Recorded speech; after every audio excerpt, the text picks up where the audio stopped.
আমি আগে পর্যন্ত ভোট দিতে পারি নাই।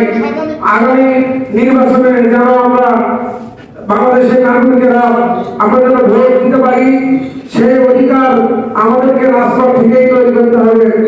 আমাদেরকে তত্ত্বাবধায়ক সরকারের জন্য রাজপথে আন্দোলনে আমাদের আন্দোলন চলমান রয়েছে। এই আন্দোলনকে আমাদেরকে ধীরে ধীরে ব্যবহার করতে হবে। আমরা 2014 সালের 5ই জানুয়ারি সেই আন্তর্দেশের 153 জন এমপির সংসদে যাওয়ার পর আবার নির্বাচিত হওয়ার পরে কোন বিশ্বের কোন রাষ্ট্রে এইরকম নির্বাচন অনুষ্ঠিত হয় বিশ্বের ইতিহাসে কোন জায়গায় নাই যে 153 জন নির্বাচিত এমপি, অর্থাৎ সংসদ পার্লামেন্টের সরকার গঠন করতে 151 জন এমপি লাগে। সেখানে 2014 সালের 5ই জানুয়ারি 153 জন আন্তর্জাতিক এমপি নির্বাচিত হয়। এটাই সেই বাংলাদেশ। অসম্ভবের দেশ, বড় মানুষ ভোট দেয়, বিদেশি থেকে মামলা খায়, এই সেই দেশ বাংলাদেশ। 2018 সালের 30শে ডিসেম্বর ভোট কেন্দ্রের ভোট চুরি, এই রাষ্ট্রীয় বাহিনী পুলিশের পাহারায় ছাত্রলীগ, যুবলীগ, স্বেচ্ছাসেবক লীগ, কৃষক লীগ, শ্রমিক লীগ সব লীগের তত্ত্বাবধানে ভোট চুরির মাধ্যমে বর্তমানে খুনি হাসিনা সরকার ক্ষমতায় রয়েছে। আমাদের এখন রাজপথ থেকেই বিদায় করতে হবে এই খুনি হাসিনাকে, আন্দোলনকে প্রমাণ করতে হবে আমাদের রাজপথই এখন আমাদের প্রধান কার্যালয় হয়ে গেছে। রাজপথ ছাড়া আমাদের এই জালিম ফ্যাসিস্ট সরকারকে হারানোর কোনো বুদ্ধি নাই। আমি বলতে চাই আগামী সংসদ নির্বাচন 14 এবং 18 মতো হবে না। এইটা বর্তমান খুনি হাসিনা সরকার বুঝে গেছে। এখন আপনারা আরো জানেন আলোচনার দ্বারগুলো উন্মোচন হয়েছে ধীরে ধীরে।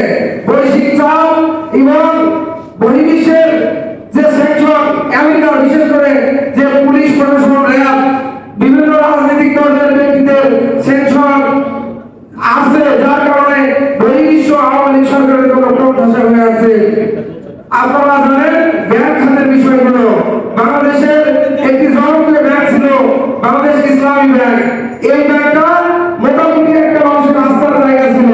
এইখানে মোটামুটি প্রবাসীরা থেকে শুরু করে বাংলাদেশের গ্রাম পর্যায়ে অনেক মানুষের আমানত এখানে রক্ষিত ছিল। কিন্তু এই ব্যাংকটা সর্বশেষ দেউলিয়া করেছিল কে বলতো?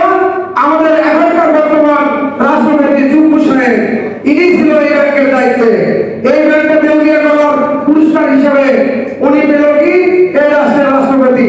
যে দেশের রাষ্ট্রপতির কোনো কাজ নেই, শুধুমাত্র প্রধানমন্ত্রীর পরামর্শক্রমে উনি ওনার কার্যক্রম বাস্তবায়ন করতে থাকে। সংবিধানে এরকম করেই বলা হয়েছে। রাষ্ট্রপতির কাজ বলতে গেলে উনি সমাবর্তনে যায় বক্তব্য দেওয়া, নিজের আত্মজীবনী প্রকাশ করা ছাড়া যাদের কোনো কাজ নেই। সেই চুপ্পু সাহেবকে ইসলামী ব্যাংক খাওয়ার বিনিময়ে ওনাকে নিয়ে এসে রাষ্ট্রপতি করা হলো।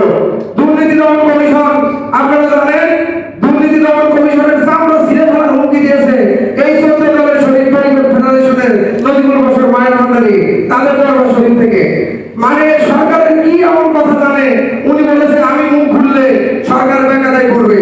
তার মানে ভোট চুরির তথ্য, টাকা পাচার, কানাডার ব্যবহার করা সকল তথ্যই এই 14 দলীয় ছোট ছোট ক্ষুদ্র ক্ষুদ্র ওয়ান পার্টি নেতাদের কাছে রয়েছে। তাই বলতে চাই আপনারা সবাই অবগত আছেন আগামী নির্বাচন 14 এবং 18 মতো হবে না।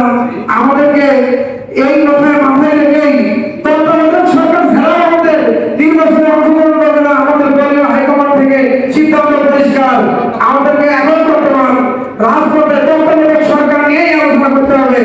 আলোচনার দ্বার যখন খুলেছে, আলোচনা হবে, সমাধান হবে। ক্রাইসিস মুহূর্ত বাঙালির জাতীয় জীবনে বারবার এসেছে আলোচনার মাধ্যমেই, আন্দোলনের মাধ্যমেই। এই ফাঁসিবাদরা যুগে যুগে, জালিমেরা যুগে যুগে পতন ঘটেছে। আপনারা জানেন বিরোধী দলীয় নেতা ডক্টর নওশাদ সাহেব এবং বিরোধী দলীয় উপনেতা জিয়াউল কাদের সাহেব, ওনারা এখন কিছুটা বক্তব্য বিবৃতি দিয়ে তাদের অবস্থান বিরোধী দলে নেওয়ার চেষ্টা করছে। কিন্তু বাংলার জনমানুষ এটা জানে, বিরোধী দল মানে বিএনপি, রাজপথের দল মানে বিএনপি। রাষ্ট্রপতি একটা